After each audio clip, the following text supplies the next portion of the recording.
Hey guys, one of my clients from North Queensland has just called to say that they've got a sore back. They've gone to see a massage therapist with the sore back. The massage therapist has hammered their sore back and they've come up a few days later with an even sore lower back.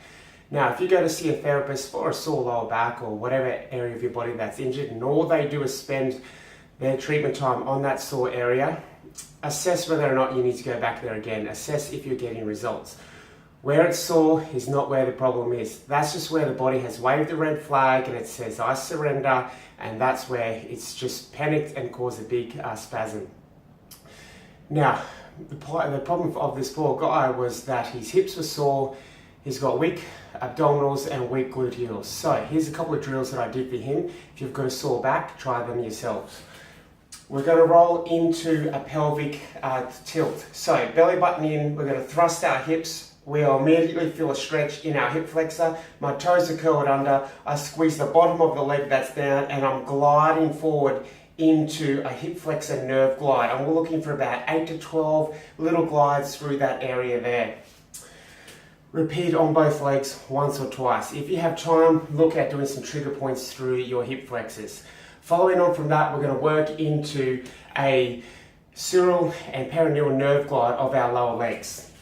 So we're going to sit down. We're going to have one leg come out to the front nice and straight. I'm going to curl my foot up and in. So I bring that foot up and in. I then fold down over the top of that leg, nice and relaxed, and I'm going to knee pump up and down, feeling the stretch on the outside part of my leg. So this is the sural nerve, a sensory nerve, up and down. Pump that knee for about 10 to 12 repetitions.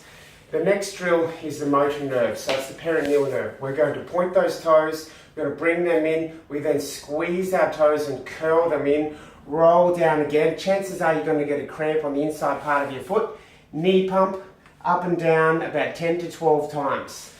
Repeat both sides. If that felt very good, repeat again. What we're then going to do after that is activate the muscles that are weak. So we're trying to release the tight nerves and muscles. Then it's imperative that you activate the weak muscles. So the bottom, lie down onto your back, feet up nice and close to the bottom, knees are hip width apart, and we're driving up into the air, looking for about 25 glute thruster contractions, working on maximum contraction in your glutes. Following on from that, we can look at something like a cat vomit to activate the pelvic floor.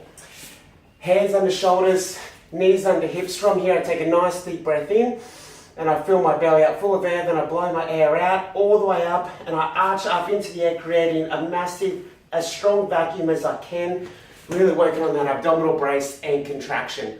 Hold that for 3 to 5 seconds, squeeze as hard as you can, release, repeat 2 to 3 times, stand up, have a walk around, let me know how you feel.